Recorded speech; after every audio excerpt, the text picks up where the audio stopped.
그날 저물 때에 제자들에게 이르시되 우리가 저편으로 건너가자 하시니 그들이 무리를 떠나 예수를 배에 계신 그대로 모시고 가매 다른 배들도 함께 하더니 큰 광풍이 일어나며 물결이 배에 부딪혀 들어와 배에 가득하게 되었더라. 예수께서는 고물에서 베개를 베고 주무시더니 제자들이 깨우며 이르되 선생님이여 우리가 죽게 된 것을 돌보지 아니하시나이까 하니 예수께서 깨어 바람을 꾸짖으시며 바다더러 이르시되 잠잠하라 고요하라 하시니 바람이 그치고 아주 잔잔하여 지더라. 이에 제자들에게 이르시되 어찌하여 이렇게 무서워하느냐 너희가 어찌 믿음이 없느냐 하시니 그들이 심히 두려워하여 서로 말하되 그가 누구이기에 바람과 바다도 순종하는가 하였더라. 우리 인생의 대부분은 평범하고 일상적인 날들입니다. 특별하지 않아요. 일반적인 날들이 계속 반복되고 우리의 삶이 아주 그렇게 드라마틱하지 않습니다. 본문에 나와 있는 예수님과 제자들의 삶도 마찬가지였습니다. 갈릴리에서 사역했던 숱한 날들도 그렇게 아주 특별한 날, 아주 드라마틱한 기적의 날만 있는 게 아니고 대부분의 날은 일상적인 날이에요. 대부분의 날은 어제 하던 일을 또 했고 그리고 평범한 하루하루를 보내게 되는 겁니다. 그런데 성경은 이렇게 무수한 이렇게 동일하게 일상적인 날을 기록하기보다는 특별한 날을 기록합니다. 성경은 기적과 물론 특별한 어떤 사건들을 하나님께서 영감을 통해서 그것을 기록하게 하시고 그 사건을 선택해서 우리 복음서에 남겼습니다.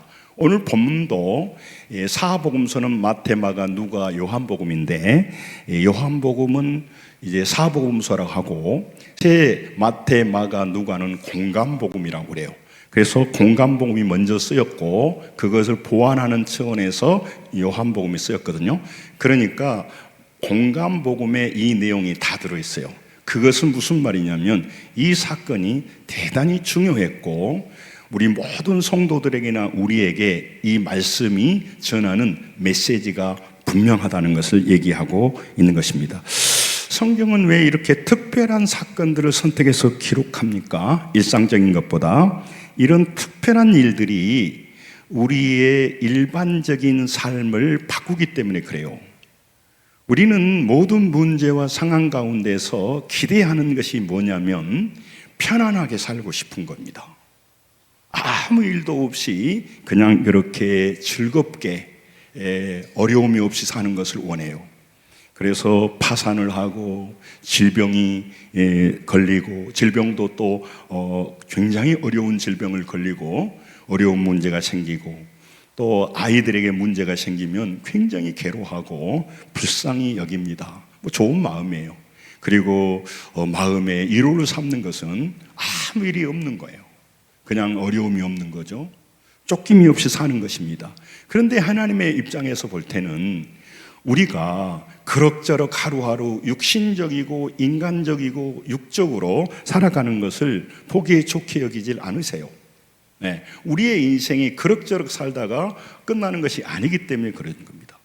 여러분, 내 아이들이 성장하지 않고 계속해서 인간적이고 육신적이면 얼마나 안타깝습니까? 제가 몇 번 말씀드렸지만은 제가 부교육자로 있을 때 외소증, 우리로 말하면 난장이라고 그러죠. 그 아이를 보고 젊은 부부가 너무 괴로워하는 걸 제가 많이 봤어요. 아이가 안 크는 거예요. 그러니까 학교를 가는데 걔가 6학년인데 1학년 아이가 친구라고 말하고 그래 너무너무 괴로워하더라고요. 저는 그걸 가볍게 먹었지만 그때 보면서 충격으로 받았어요. 아이가 크지 않으니까 부모님 마음이 저렇게 아프구나. 우리는 지금 고난을 받느냐 고난을 받지 않느냐, 어려움이 있느냐 없느냐에 늘 포커스를 두고 어려움 있는 사람 참 불쌍하다, 안타깝다, 어쩌면 좋겠냐 이렇게 말하고 그런 마음은 좋은 마음이에요. 그러나 그가 연단받고 성장하고 변화되고 그냥 막연한 하나님을 더 깊이 알아가는 것에 대해서 크게 마음에 비중을 두지 않으려고 하기 때문에 하나님은 우리를 어려운 광야로 보내십니다. 또 우리가 알지 못하는 어려운 풍파 속으로 지나가게 합니다. 오늘 본문도 풍랑이는 갈릴리 바다에 풍랑이 있는 곳을 지나가게 하시는 거예요. 너무 괴롭죠, 인생을 지나가게 될 때. 그런데 거기서 고난만 받고 고통만 당하고 괴롭힘만 당하는 것이 아니거든요. 그곳에서 막연했던 하나님을 다시 만나게 되는 것입니다. 여러분, 그리고 미약한 신앙이 변하게 되는 겁니다. 그리고 무료화하고 매너리즘에 빠져서 육으로만 반응하는 믿음, 육으로만 움직이는 신앙이 아니라 영적인 귀가 열리고 눈이 열려서 잠시 나그네 길 가는 동안 믿음이 달라지기를 원하시는 거예요. 판단력이 달라지고 해석력이 달라지고 그 속에서 더욱더 우리가 성장해서 많은 사람에게 복이 되기를 원하셔서 우리 하나님은 우리를 사랑합니다. 사랑하는 자라면 광야를 보내면 안 되죠. 사랑하는 자라면 풍랑 속을 지나게 하면 안 되죠. 여러 가지 질병과 문제와 어려움을 거치게 하는 것보다는 그냥 편안하게 살게 하죠.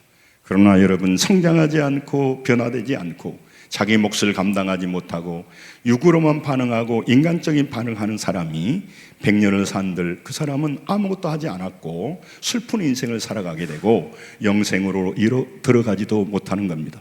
마귀는 그래서 우리가 소모적인 삶을 살기를 원해요. 사람의 소리를 듣고 살기를 원해요. 마귀의 소리를 듣고 살기를 원해요. 상황의 소리를 듣고 살기를 원해요. 문제를 보고 두려워서 넘어지기를 원해요. 그 속에서 말하시는 하나님의 음성을 오늘 또 성령님은 듣기 원하시는 것입니다. 그리고 변화되기를 원하는 겁니다. 성장하기를 원하는 것입니다. 그래서 이번에는 내가 방황하지만 다음에 풍랑을 만날 때는 다른 삶으로 살아가기를 원하셔서 우리를 인도하고 계시는 것입니다. 여러분, 모든 사람들의 일생 현실은 대부분 평범하고 일반적이라고 말씀을 드렸습니다. 비바람이 치고 광풍이 부는 날은 아주 적어요. 여러분, 부도가 나고 극한 질병에 걸리고 무슨 사건이 일어나고 이런 게 우리 인생에서 많이 일어나지 않잖아요. 그러니까 여러분, 그런 일어난 사람들을 바라볼 때 너무 안타까워 여기는 건 좋은 마음입니다만은, 그러나 그 과정 속에서 하나님은 우리에게 고난만 당하게 하는 것이 아닌데 지도자들을 통해서 모든 사람들을 통해서 우리가 다시 그 풍랑을 지나면서 예수님을 다시 만나기를 원하는데 그 과정을 지나가는 사람은 힘들죠. 그러나 여러분, 그 풍랑이 우리를 무너뜨리지 않게 될 줄로 믿습니다. 여러분, 그게 믿음이에요. 나에게 감당할 시험밖에 허락하지 않고 시험 당할 즈음에 피할 길을 내사. 할렐루야. 그러나 시험 당할 때는 피할 길이 없어 보여요. 애통소에 걸려 보이죠. 그러니까 자꾸 눈을 바라보면서 문제가 없는 사람이 부러운 거예요. 저 사람은 아무 문제가 없네. 그런데 사실은 문제없이 시간을 낭비하고 믿음이 성장하지 못하고 외소증에 있는 사람을 부러워하고 있는 거죠. 실은 고난이 오는 게 아프지만 그 과정 속에서 성장하고 변화되고 땅의 집착을 넘어서 영원한 하나님을 나라를 바라볼 수 있는 사람으로 성장시켜 가신 그 하나님의 뜻이 여러분과 제 안에 이루어지기를 원합니다. 힘들지만 그런 믿음으로 성도들이 자랄 때 여러분, 그 가운데서 잠자는 영혼이 깨어나게 됩니다. 그래서 우리에게 그 어려움이 새로운 인생을 걷게 하는 것입니다. 성경은 아주 가끔 일어나는 이런 이 두려운 일을 왜 기록합니까? 일반적인 일, 숱하게 일어나는 일들은 기록 안 해요. 특별한 일. 그래서 저도 설교할 때 막 여러 본문을 말하기보다는 중요한 본문을 반복하려고 하는 것이, 내가 10살 때 봤던 본문, 20살에 봤던 본문, 50살에 봤던 본문이 달라요. 그리고 내가 아무 문제 없이 봤던 본문이 다르고, 질병의 극한 고난 속에서 많은 문제 속에서 자녀들의 아픔 속에서 보는 말씀은 달라요. 그렇기 때문에 하나님의 말씀은 영원한 것이고 그 말씀이 오늘 또 우리에게 하나님의 음성을 들려주고 있는 줄로 믿습니다. 이게 중요한 것이죠. 여러분, 비바람이 치고 강풍이 부는 날은 작습니다. 그런데 그 두려운 과정을 통해서 인생들이 달라집니다. 특별한 사건을 통해서 사람들의 운명이 바뀌는 거예요. 성장하고 변화되고 하나님을 알아가고 실제적인 진리를 알아가는데 관심보다는 그냥 편하게 살기를 원한단 말이죠. 그래서 깨어있기보다는 잠자고 무료하고 나태하고 살아가는 것이 일반적인 삶이에요. 우리 인생이 그렇게 살지 않도록 하나님이 늘 말씀하지만 잘 깨어나지 못해요. 현실에 살다 보니까. 그래서 광야를 보내시고 풍랑 속을 지나다 보니까 이제 여유가 없어. 이 상황에서는 그냥 한들 살 수가 없어. 그래서 주님을 붙들게 되고 주님 앞에 엎드리게 되니까 진화 과정은 불안해 보입니다. 위태해 보여요. 그렇지만 여러분 잘 아셔야 됩니다. 내가 깨어서 주님께 가까이 가고 주님을 알아간다면 가장 위태하게 보이는 그 순간이 가장 안전한, 가장 안정적인 안전지대를 지나가고 있는 거예요.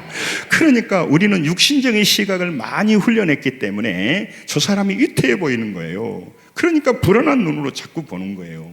애정의 눈으로 보는 건 잘하는 것이지만 그 사람이 불안하냐 불안하지 않느냐는 지금 문제가 없느냐 그 문제가 아니에요. 어려움 속에서도요, 문제 속에서도 주님을 붙들고 깨어서 기도하고 하나님께 나아간다면 그는 가장 안전된, 안전한, 가장 복된 시간을 보내고 있는 거예요. 그러나 지금도 그 문제 속에서 어려움 속에서 그냥 나태하게 그냥 그럭저럭 보내면요, 나이만 먹어가지 그는요 절대 육의 사람으로 멸망하고 있는데 가장 망하는 길을 걸어가고 있는데도 불구하고 두려워하지 않아요. 그래서 여러분 하나님께서 우리를 그런 방식으로 인도하는 겁니다.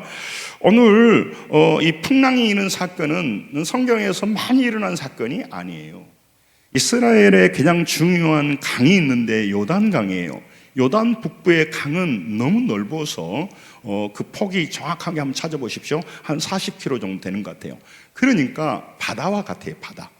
그래서 갈릴리 호수인데, 레이크인데 그거를 바다라고 불러요, 그 사람들은. 실제 고기를 잡고요.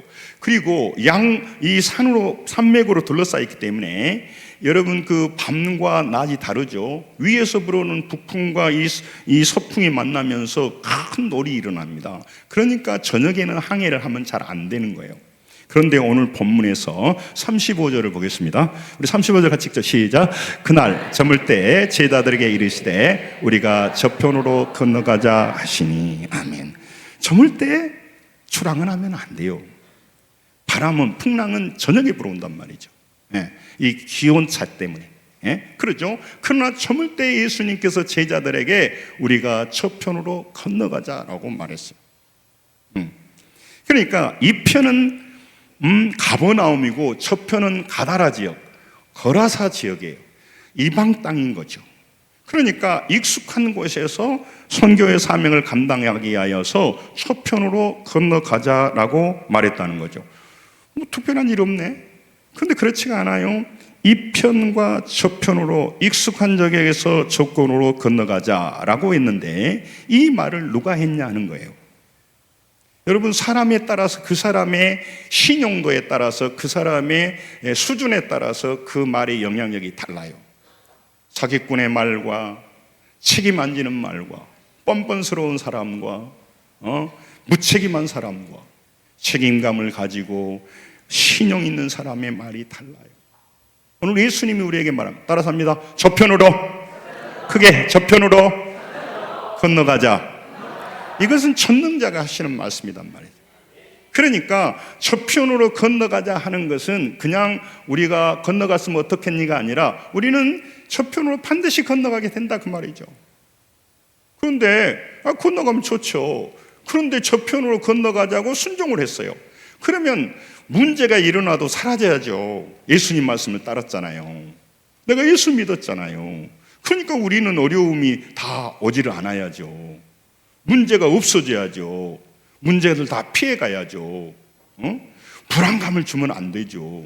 언제나 우리 예수 믿는 사람들은 항상 좋은 일이 있고 이 좋은 일도 인간적인 수준이죠. 그런데 우리 인생에는요, 저편으로 건너가자 그 말은 따라서 합니다. 너희는 반드시 저편에 건너가서 있을 것이다. 그런 내용이에요. 그런데 이런 말씀을 듣고 싶고 또 그러는데, 그러면 그렇게 되면 되는데, 가는 도중에 저편으로 건너가지 못할 수많은 현실을 만나는 거예요. 그러니 우리가 고민이 안 되겠습니까? 머리가 빠지지 않겠어요? 여러분, 예수님은 저편으로 건너가 죽자, 그러면 누가 출발하겠어요? 저편으로 건너갈 때 풍랑 가운데 우리가 휩싸여서 우리가 엄청난 손해를 볼 수 있어. 우리가 죽을 수도 있어. 그러면 심장이 약해서 못 건너가죠.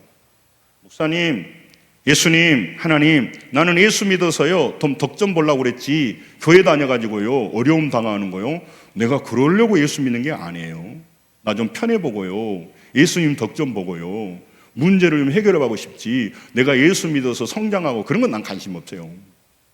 대박나고 일이 잘 되고, 그게 다 육신적인 걸 추구하는 거예요. 여러분, 잘못됐다는 게 아니라 그런 믿음으로 서 있는 거죠. 그래서 예수님께서 저편을 건너가서 죽자, 풍랑을 만날 것이다, 이렇게 얘기하는 것이 아닙니다. 여러분, 그 저편으로 건너가자는 디에로코마이라고 하는 원어는 따라서합니다. 멈추지 말고 끝까지 통과하여 지나가게 된다. 그러니까 여러분, 이 말씀과 우리 현실은 얼마나 괴리가 있는지 몰라요. 하나님은 우리와 함께 하신다고 약속했습니다. 천국까지 인도한다고 말씀했습니다. 여호와는 나의 목자시니까 우리에게 부족함이 없다라고 말씀했습니다. 그러나 현실은 그렇지가 않아요. 그렇기 때문에 그 하나님을 오늘 또 풍랑을 겪어보지 않는 사람이 주는 전능하십니다. 좋아요. 하나님은 우리의 치료자이십니다. 좋아요.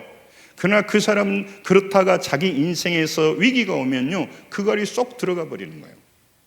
그리고 그가 아는 하나님은요 평범하고 문제가 없을 때 도와주신 하나님이지, 문제만 걸리면 힘쓰지 않고 나를 내팽개쳐버리고 방치하는 하나님 수준밖에 못 믿고 있는 거예요. 그러니까 문제가 오면은 열심히 노력하고 사람 찾아다니지 하나님 앞에 간절한 마음으로 주를 부르지 못해요.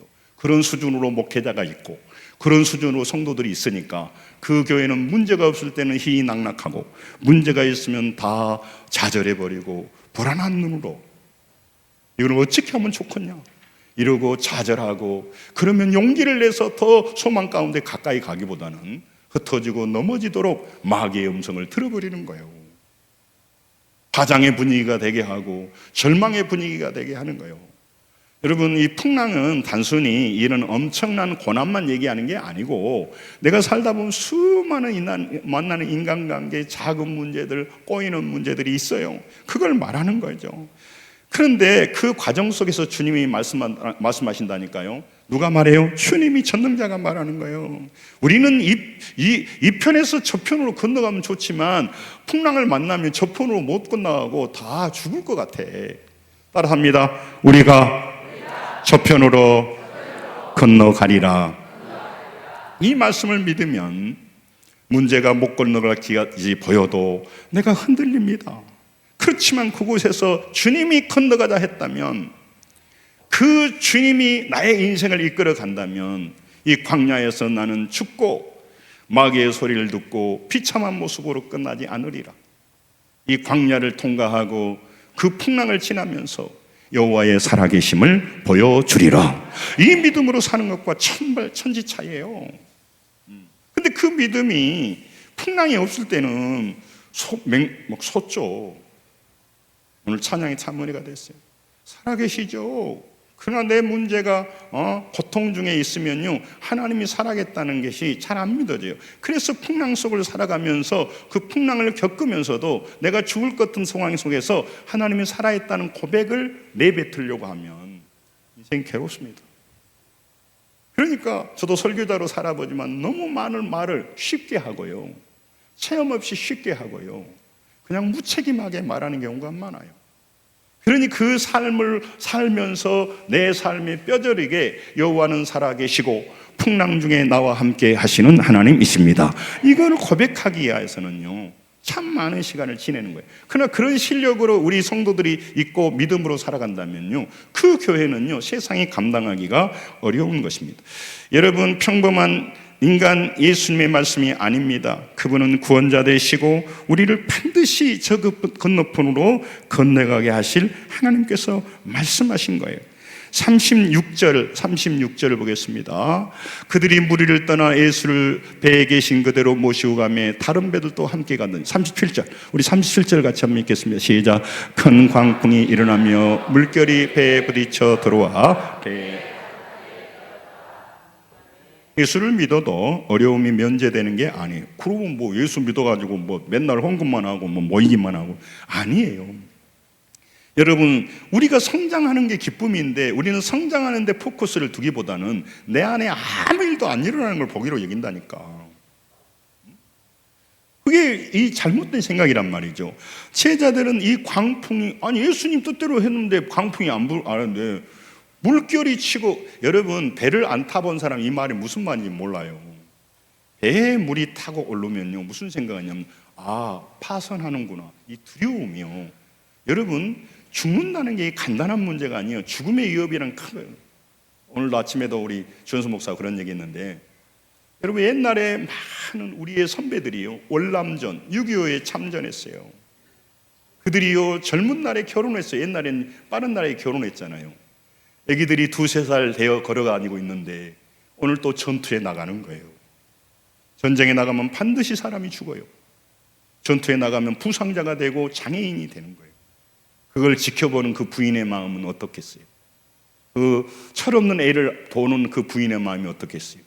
오늘 전투에서는 누군가 와서 죽을 거고, 그런데 내 아들이 오늘 전투에 나간단 말이에요. 그러면 죽을 수도 있는 거예요.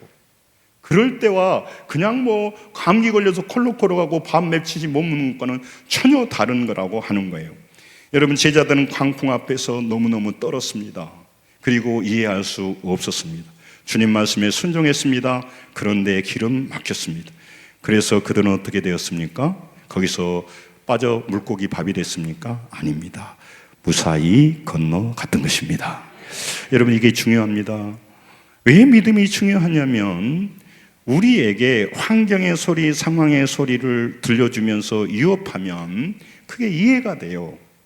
하나님의 말씀이 너무 막연해요. 저편으로 건너가자.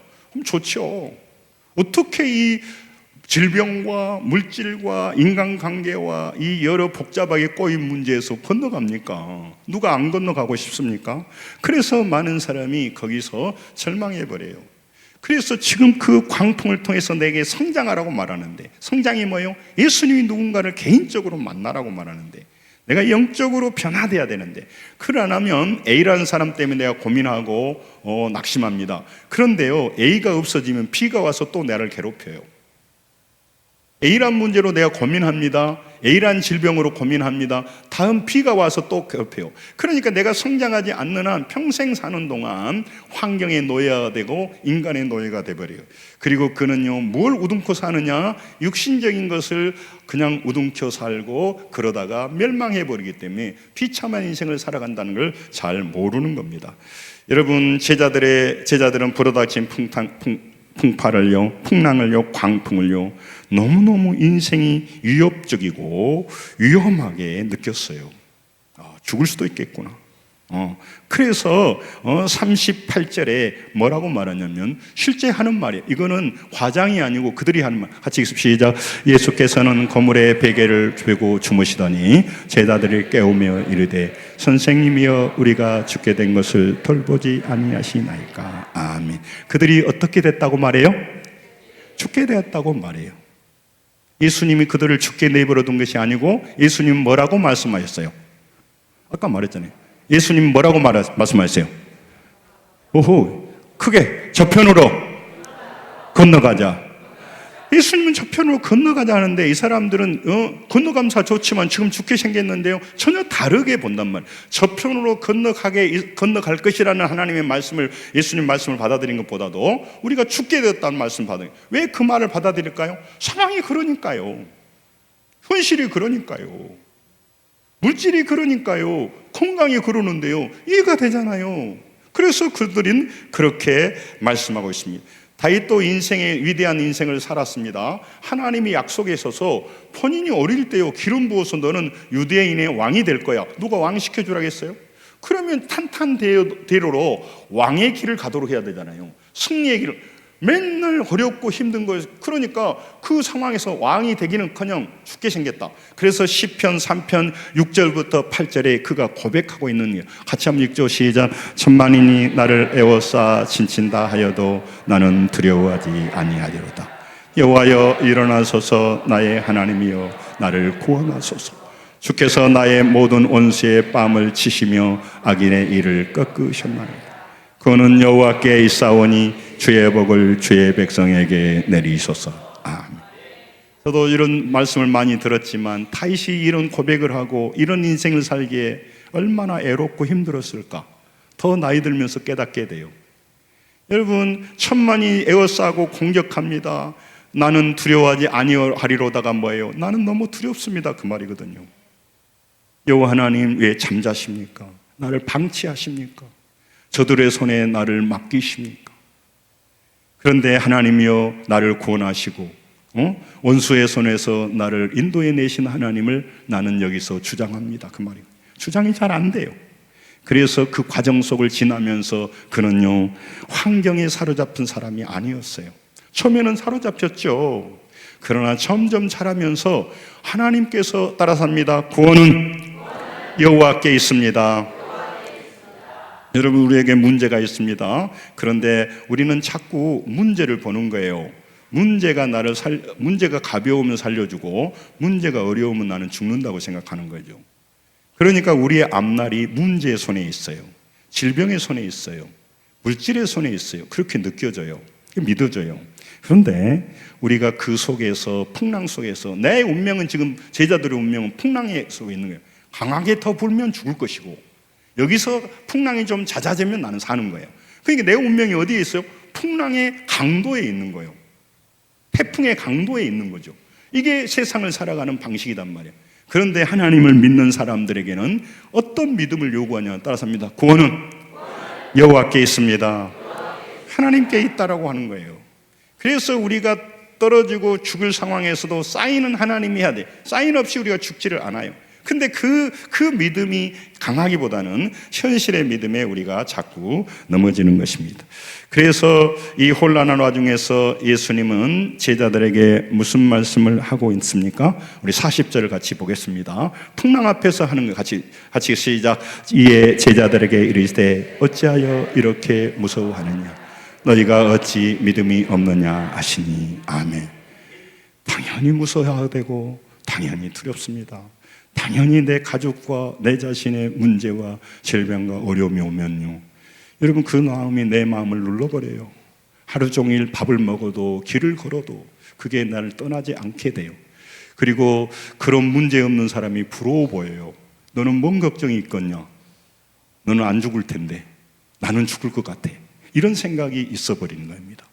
이건 환경 때문에 그런 게 아니에요. 따라서 합니다. 너희가 어찌 믿음이 없느냐? 예수님은 믿음에 관심을 갖는 거예요. 그 믿음이란 게 뭘까요? 말씀이단 말이죠. 예수님이 뭐라고 말씀하셨는데요? 설교 잘 들으세요. 예수님께서 뭐라고 말씀하셨는데요? 저편으로 건너가자 했단 말이죠. 그러니까 풍랑이 일어도 죽을 것 같은 가능성이 있지만 우리는 저편으로 건너가는 거란 말이에요. 건너가. 그런데 저편으로 건너가기는커녕 갈릴리 바다 중간에서 죽게 생겼다. 그런 생각이 들죠. 그게 더 믿어지잖아요. 그러니까 믿음이라고 하는 것은 말씀에서 오는 건데, 믿음은 들음에 나니까 너희들이 저편으로 건너간다고 하는 말은 잊어버리고 지금 환경의 어려움에 사로잡히니까 건너가자는 말은 도망가 버렸어요. 그 건너가자고 하는 말씀이 누가 한 말이에요? 예수님이 한 말이단 말이죠. 그러니까 우리가 그 말씀을 붙들어야 되는데 풍랑 소리에 주님의 소리를 잊어버리고 목적지를 잊어버린 거예요. 그들의 목적지는 저편인데 그들의 목적지는 갈릴리 바다에서 수장될 것 같단 말이죠. 그래서 예수님께서 제자들의 믿음에 관심이 있어서 말씀하시는 겁니다. 환경에 지배당한 믿음에서 하나님을 전적으로 신뢰하는 성숙한 믿음을 아무 문제가 없을 때 훈련이 잘 안 돼요. 그래서 풍랑 속에 집어넣고 두렵고 떨림으로 한단 말이죠. 그러니 풍랑을 지나가는 사람은 얼마나 두렵겠냐고. 그래서 여러분, 우리 남은 생애에 귀한 중보자들이 되기를 원합니다. 깨어서 위로자들이 되기를 원합니다. 여러분, 수많은 사람이 그 어려운 광야길을 걸어가는 거예요. 새로운 길을 걸어가는 거예요. 질병에서 안 해보던 일을 해보는 거예요. 네. 그러니까 다양한 일들을 해보는 거예요. 이런 검사도 해보고 저런 검사도 해보고, 여러분 이런 무슨 방법도 해보고 그건 처음 당하니까 그건 다른 사람의 일이지 내 일이라고 생각 안 해요. 그러나 막상 당해보면 굉장히 당황스러운 일이죠. 당황스러운 일. 그러나 따라서 합니다. 저편으로 우리가 저편으로 건너가자. 우리는 건너가게 된단 말이죠.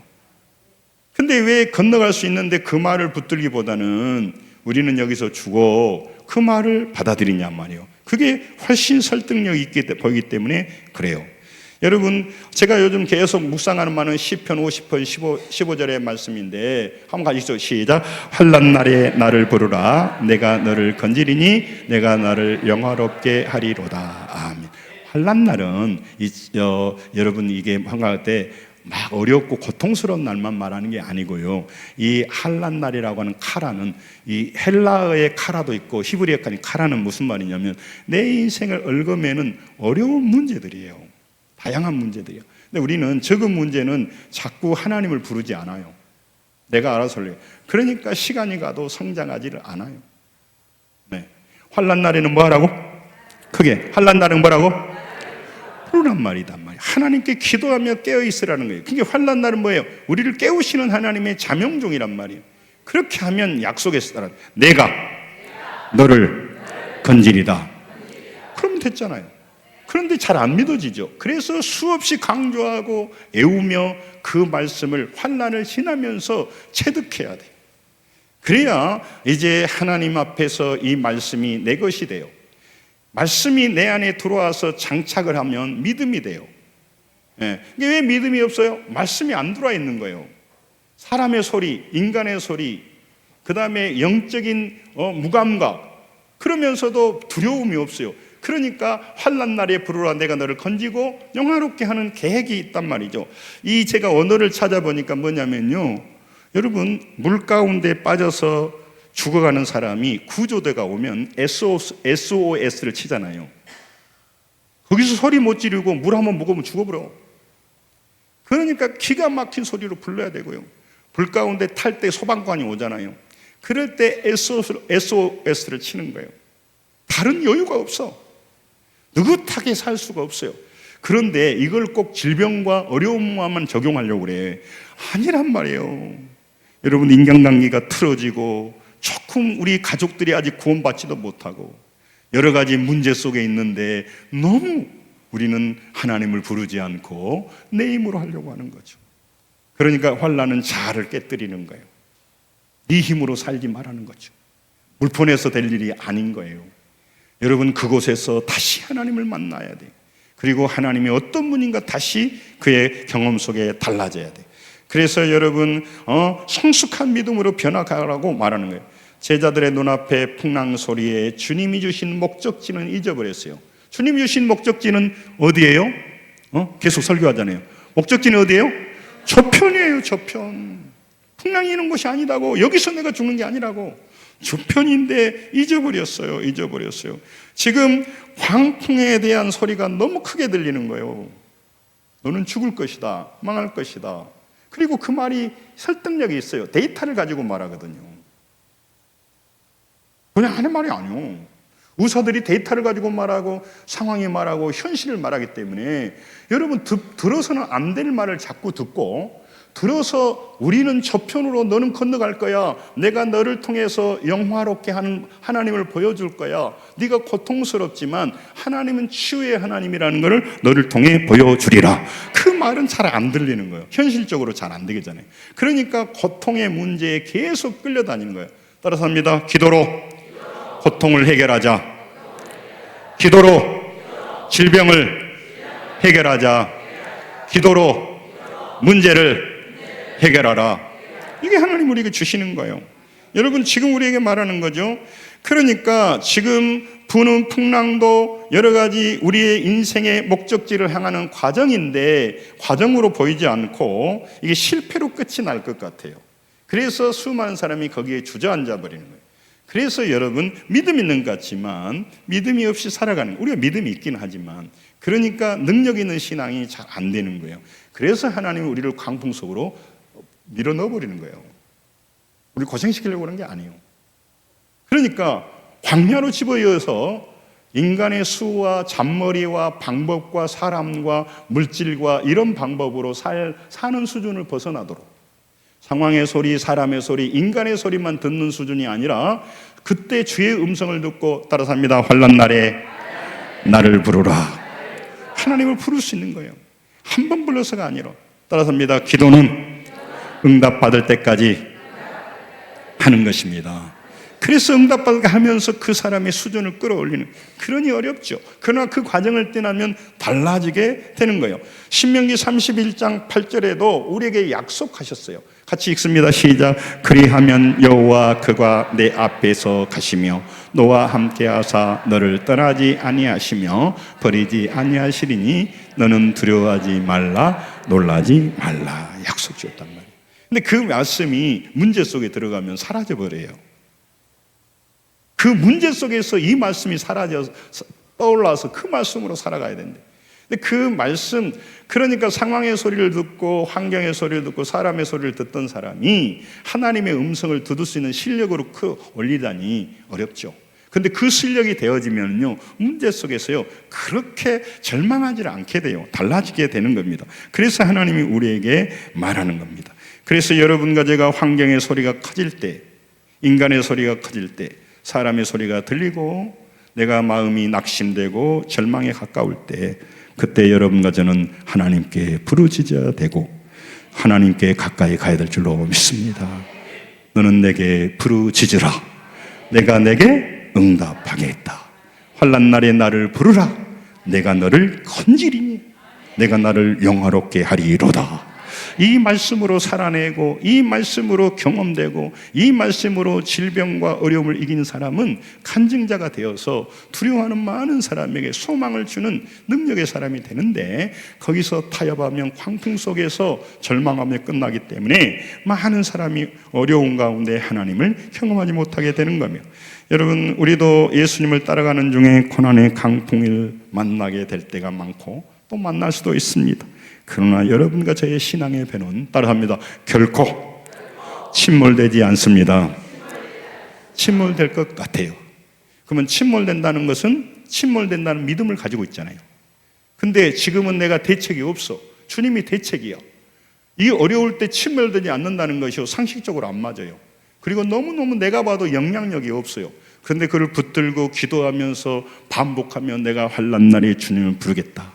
내가 시간 나는 대로 응답받을까지 부르겠다. 그러면 하나님이 건져주겠다고 하는 이 말씀이 처음에는 안 믿어지지만 끊임없이 반복하다 보면 여러분과 저의 인생에 새로운 하나님, 이전에 보지 못했던 하나님을 다시 만나게 될 줄로 믿습니다.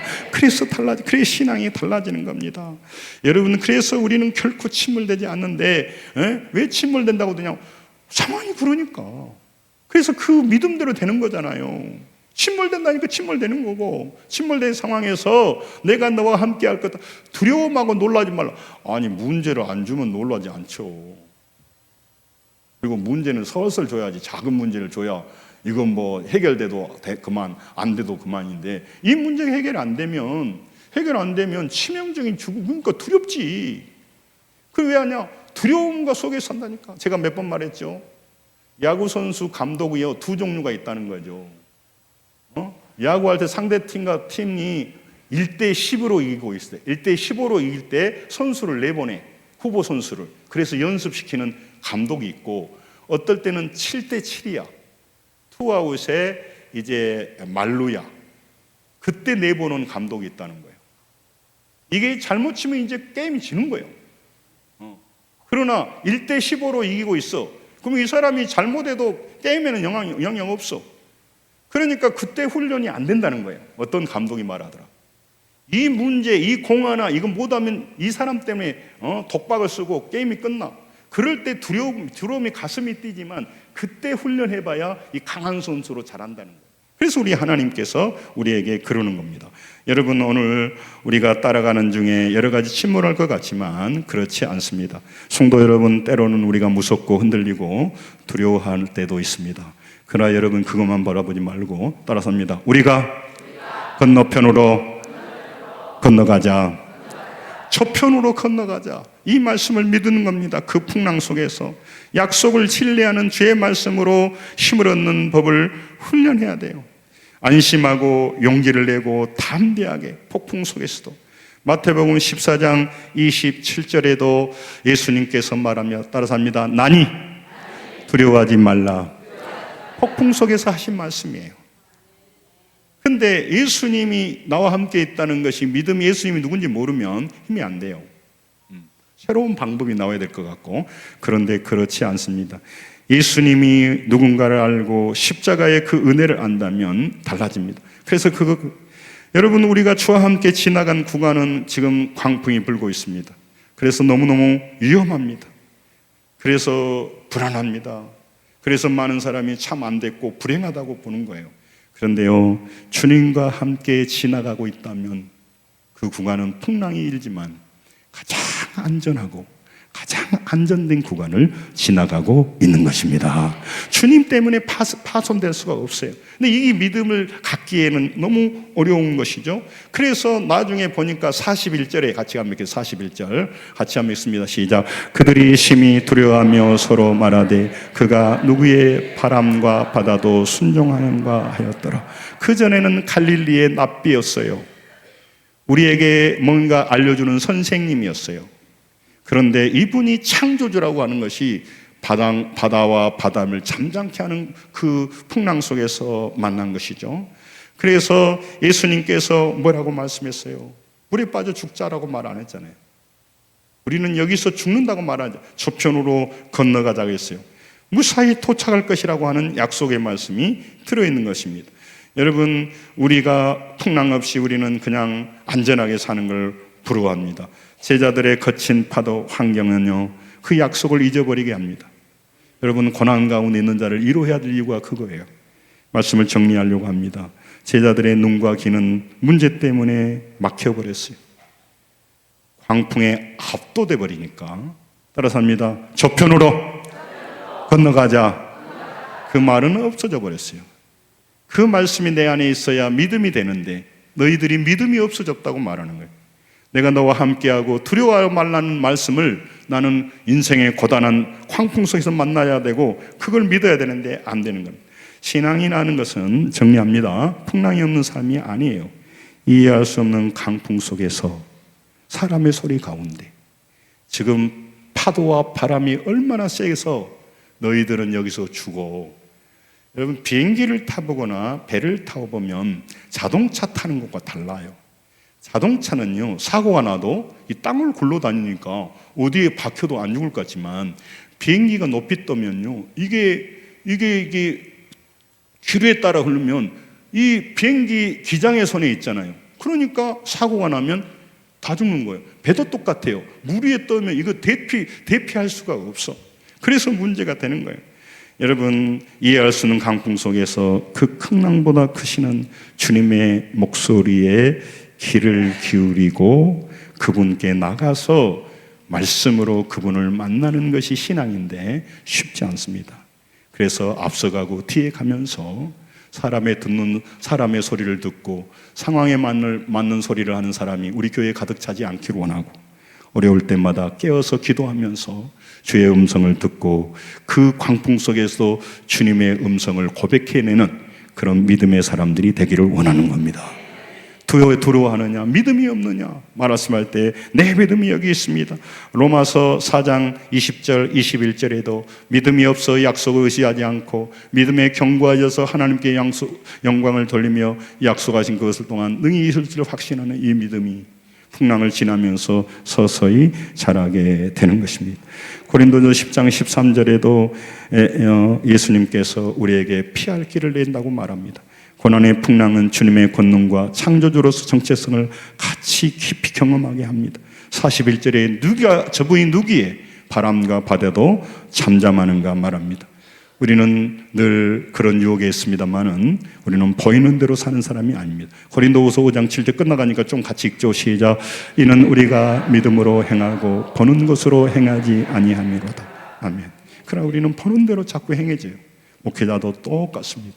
그러나 우리가 자꾸 믿음으로 행동하고 하면서 우리 교회 안에 있는 성도들이 올해보다는 내년에 더 믿음이 성장하고 오늘보다는 내일이 더 성숙해지고 그래서 더 큰 역사 가운데 우리가 많은 사람을 구원하는 구원의 방주로 살아야 될 줄로 믿습니다.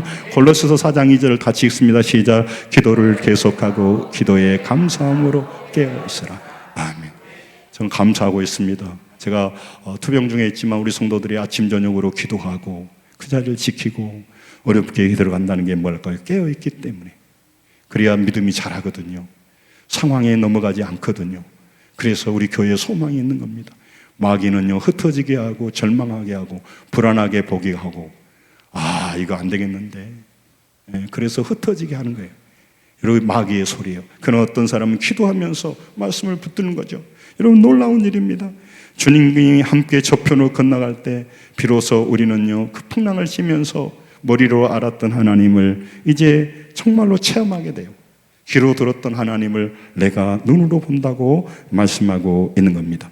시편 119편 71절을 같이 한번 읽겠습니다. 시작. 고난 당하는 것이 내게 유익이라. 이로 말미암아 내가 주의 율례들을 배우게 되었나이다. 아멘. 다윗은 이걸 만들어내기 위해서 얼마나 힘들고 어렵게 뼈가 농고라지도록 살았어요. 고난당해 왜 유익입니까? 고난이 아픔이죠. 그러나 고난 자체가 유익이 아니라요, 고난당하면서 내가 겸손해지고 고난당하면서 하나님을 더 깊이 알아가고 고난당하면서 내 자아중심이 아니라 교만이 깨어지고 믿음으로 변하고 사람을 가볍게 여기지 않고 내가 성장해서 다른 사람과 더불어 가고 내가 더 유연하게 다른 사람을 위해 기도해 주는 그런 과정을 보내니까 그것이 유익이 된 것입니다. 여러분, 두려움이 찾아올 때 주님을 바라보는 그 시선을 우리가 연습해야 돼요. 그래서 여러분과 제가 주님께 가까이 가야 돼요. 그래서 마태복음 16장 그 13절에도 사람들은 예수님을요, 선지자라고 말해요. 엘리야라고 말해요. 그러나 예수님이 물어본 걸 너희는 나를 누구로 하느냐? 16절 같이 읽습니다. 시작. 시몬 베드로가 대답하여 이르되 주는 그리스도시요 살아계신 하나님의 아들이십니다. 아멘. 죽음에서 부활하셔서 살아계시고 우리를 영원으로 인도하신 그 하나님을요, 우리가 믿기에 오늘 또 우리 성도들이 어려운 가운데도 바라보는 거예요. 고난이 유익이라고 하는 건, 이 토부는요, 고난받은 것이 영영 죽겠지가 아니고 너희들이 고난 속에서 좌절하지 않고 기도로 깨어있고 너희들의 사명을 감당하고 기도로 너희들의 영적 근육이 깊어지고 이 썩어지고 없어질 이 세상에 마음을 두지 않고 하늘나라로 향하니까 내가 보기에 좋다라고 말하는 거예요. 제가 요즘 무슨 생각하냐면요, 세상 사람들이요, 천국에 갔을 때, 주님의 심판대에 갔을 때요, 땅을 치고 통곡할 것 같아요. 이 땅이 전부인 줄 알았는데 하늘나라가 있구나, 하나님의 심판이 있고 지옥이 있구나, 돌이킬 수가 없다는 말이죠. 근데 여러분, 세상 사람들 말처럼 그래 천국과 지옥이 없다 하다, 그러나 우리는 준비하고 살았잖아요. 없어도 괜찮아. 우리는 뭐 아쉬울 거 없어. 믿음으로 살았으니까. 그러나 여러분, 예수님이요, 천국과 지옥을요, 사복음서에 가장 많이 말씀하셨어요. 우리의 미래를 아신 하나님은요, 이 천국 지옥을 그냥 말하지 않을 수가 없어요. 여러분, 그래서 우리가 영원한 천국이 있는데 그 하나님 향해서 우리가 나가는 겁니다. 누가복음 21장 36절 읽고 마칠게요. 같이 읽습니다. 시작. 그러므로 너희는 장차 올 모든 일이 능히 피하고 인자 앞에 서도록 항상 기도하며 깨어 있으라 하시니라. 아멘. 기도하지 않으면 사람의 소리만 듣습니다. 그리고 아니라고 매너리즘에 빠져서 육으로 충만한 삶을 삶습니다. 육으로 충만한 인생을 살아갑니다. 제가 이번 전대병원에 가서 보니까 제가 아침에 운동하려고 나와 있었는데 어떤 입장한 귀부인이 보호자 이 명찰을 차고요, 그 숲속에 앉아서 담배 피우고 계시더라고. 그래서 내가 깜짝 놀랐어요. 담배 필 수는 있는데 그렇구나. 인생을 살아가는 방식이 다르구나. 타락하고 죄짓고 음란하고 욕망적으로 그럭저럭 살아가는 사람도 많지만 치열하게 기도하고 새로운 역사를 만들고 힘들고 어려운 사람을 위해 중보기도 하고 우리 안수 집사님이 기도했던 것처럼 우리가 과와 과부를 돌보며 믿음으로 살아간 사람이 여전히 건재하고 근데 그거 언제 결판나요? 주님 앞에 서는 날이 있어요. 여러분 육으로 사는 거 부러워하지 말고요. 아무 일이 없이 그냥 잘 먹고 잘 사는 거 부러워하지 말고요. 때로는 우리가 환난 중에 있어도 고난이 내게 유익이라는 하나님의 말씀이 우리 안에 깨달아져서 어려움 속에도 포기하지 말고 자라서 앞으로 어떤 문제가 일어나더라도 승리하며 하나님의 살아계심을 보여주는 보이지 않는 하나님을 보여주는 하나님의 형상들로 우리가 살아가기를 원합니다. 치유의 하나님을 보여주고 변화의 하나님을 보여주고 성장의 하나님을 우리가 보여주고 인색한 하나님이 아니라 더 풍성한 하나님을 보여주고 불성실한 하나님이 아니라 신실하신 하나님을 우리가 삶으로 보여주는 그 멋진 인생을 살다가 우리가 하늘나라에 가야 되고 그 과정 속에서 성장하시기를 주의 이름으로 축원합니다. 승리하시기 바랍니다. 우리 다 같이 한번 기도하겠습니다.